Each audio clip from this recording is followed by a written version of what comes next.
Bien, Bien, pues. después de haber conocido todo este resumen de lo que pasó en los últimos días, vamos a empezar ahora a desglosar algunas cifras, Nicolás, sobre todo en tema de delincuencia. Claro, porque ha sido una semana marcada por los hechos que estábamos hablando en lo que ha sido el resumen de la semana, también con el descontento y la visión que tiene la ciudadanía con respecto a la delincuencia. ¿Qué pasa con los jóvenes? ¿Qué pasa con los niños? Que de hecho ha sido un punto bien relevante. Se dice que uno ve que hay más jóvenes con actos violentos y que también tienen varios problemas. ¿Cuál es el fondo? Bueno, vamos a estar hablando de eso porque hay un estudio, el primer estudio de exclusión en Chile, que busca sacar estas cifras y poner en concreto, y eso finalmente es muy bueno porque se pueden aplicar a medidas. Claro, el 86% de la población de Chile le falta educación, salud o está exenta de eso. Es el primer estudio de exclusión de nuestro país y estamos precisamente con Marcelo Sánchez, gerente general de la Fundación San Carlos de Maipo. ¿Cómo estás? Bienvenido.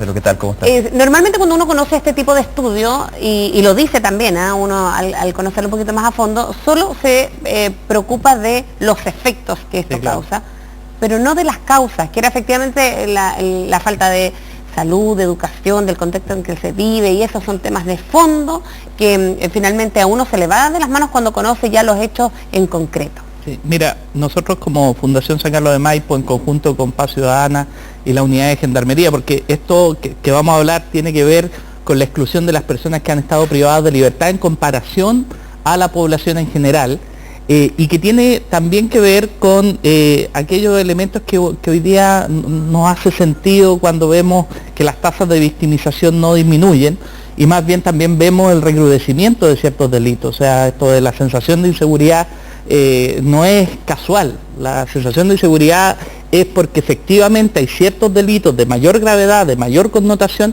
que se han disparado respecto de otros, y claro, en el agregado aparentemente las cifras de victimización se manifiestan constantes, pero vemos que en determinadas comunas esas cifras sufren de manera significativa. Entonces, ¿qué es lo que está a la base de esto? ¿Qué es lo que está en las causas del comportamiento delictivo? Y cuando empezamos a hacer ese análisis y empezamos a preguntarnos, ya no solo por los efectos, dijimos tenemos que ir a las cárceles. Las cárceles nos van a dar la respuesta de si efectivamente la población que está allá tiene un comportamiento distinto de la población normal o de la población que está afuera.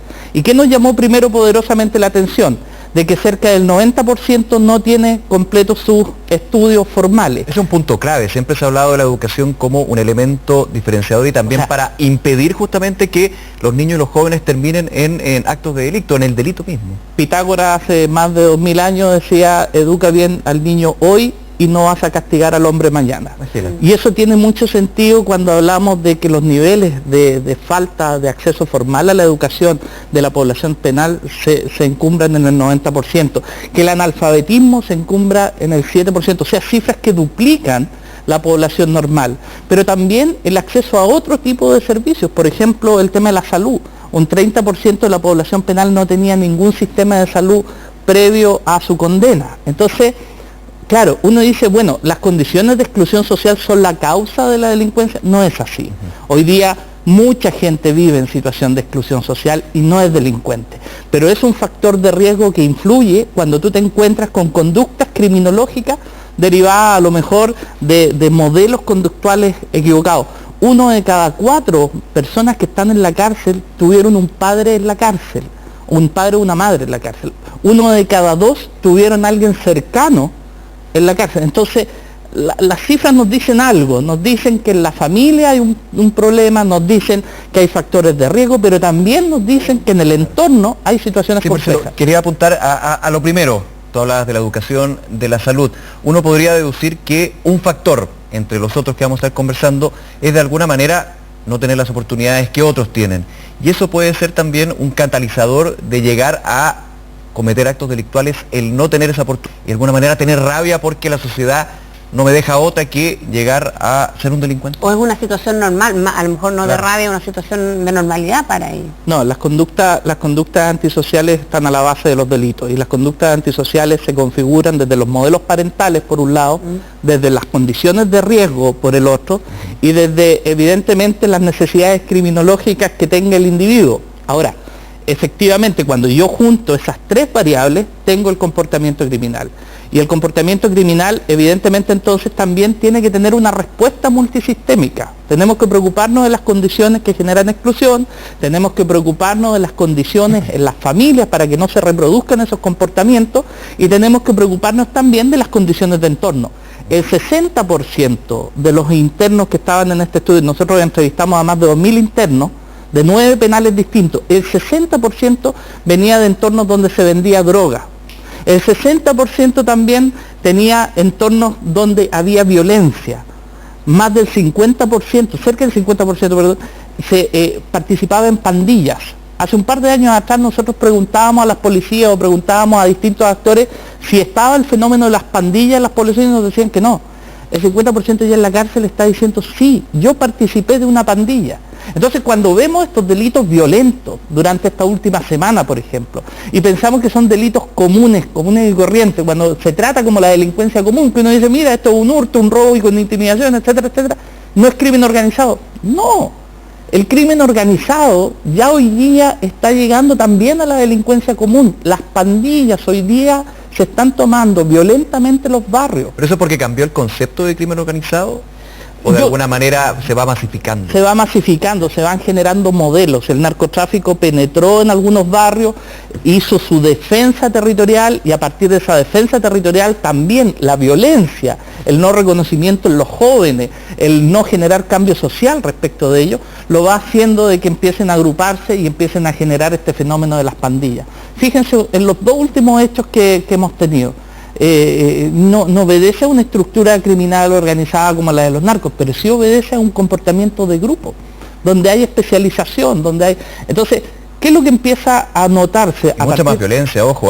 Mucha más violencia. La forma de operar de los delincuentes, aunque no sean pandillas, aunque no sean organizados, etcétera, lo que sí uno empieza a percibir es el nivel de violencia. O sea, que más a una persona, eso... Un tercio de los delitos que hoy día se cometen son con uso de la violencia. Y fíjense ustedes que efectivamente las pandillas, la correlación entre el actuar de pandillas con los delitos violentos es alto. Entonces, ¿qué es lo que estamos observando nosotros a partir del estudio de exclusión? Estamos observando que surgen las pandillas, estamos observando de que son personas que han llegado de contextos violentos, estamos observando el nivel de penetración de la droga.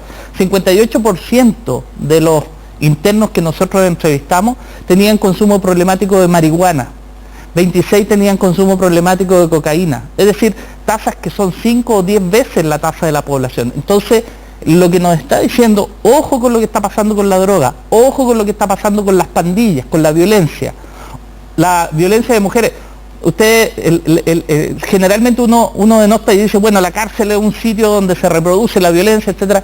Ustedes saben que las mujeres tenían un 28%, eran víctimas de violencia fuerte fuera de la cárcel, y dentro de la cárcel un 8%. O sea, eso nos tiene que decir algo, que las mujeres que están en la cárcel hayan sufrido mucho más violencia afuera que adentro, nos tiene que decir algo.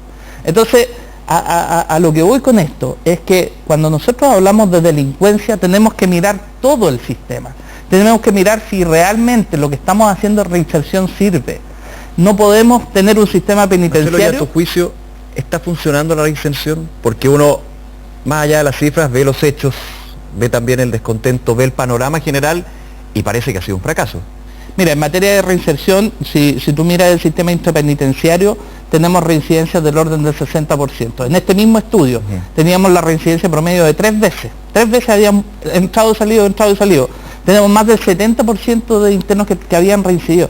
Entonces, está claro que la cárcel no está dando resultados para la reinserción, que generalmente lo que está logrando es mandar a una persona afuera, o mandas 10 personas afuera y 7 vuelven a reincidir en menos de 3 años. Y mucho más instruida, se ha hablado siempre de la Universidad del Delito. Mira, y es más, o sea, hoy día además la cárcel no es costo eficiente. El costo de la cárcel es 5 veces más que lo de las penas alternativas, y las penas alternativas tienen la tasa de reincidencia a la mitad que lo que tiene la cárcel. ¿Cuál es la alternativa? Por eso, pero si falta educación o en general es este círculo que difícilmente va a evitar en crear a lo mejor delincuentes, aunque suene bien duro, pero entonces ¿por dónde se empieza primero? Si prevención de todas maneras, pero trabajar paralelamente, ¿y dónde pongo mayor énfasis? Hay varios aspectos, tal como te decía, esto es multidimensional, pero en Chile tenemos cerca entre 100 y 200 mil niños que están desertando de la educación todos los años.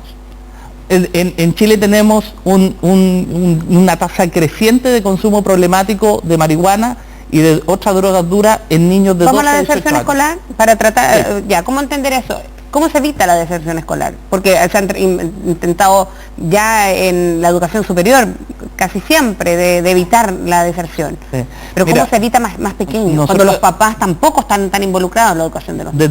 Desde hace 5 años, casi 6 años, estamos trabajando con el municipio de Peñalolén. Ellos lideraron esta iniciativa, presentaron un proyecto a la Fundación San Carlos de Maipo que ya ha llevado varios años probándose, de un sistema de alerta temprana a la deserción escolar.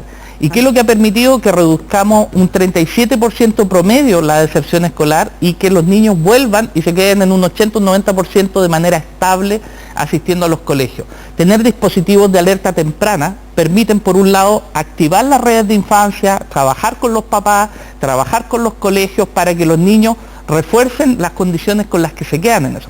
Pero no basta, o sea, tenemos que hacer que en el aula tengamos aprendizaje significativo, tenemos que generar políticas de retención escolar y de inclusión educativa, porque la primera solución en los colegios, especialmente con los niños problemas que después inician trayectorias delictuales, es expulsar al niño, Claro. es dejarlo fuera. No, lo aceptamos, pero que atienda las reglas de la escuela, y finalmente el atender las reglas de la escuela significa que él termina desertando. Y Tenemos finalmente que crear- decir, este problema no es mío, así que voy a hacer todo lo imposible para no infectar de alguna manera a otros A niños otro que, que pues, podrían también terminar en eso. Hoy día la reforma educacional, cuando habla de inclusión, es un espacio potente donde tenemos que realmente traducir eso que dice la reforma en algo concreto, que son programas inclusivos en los colegios.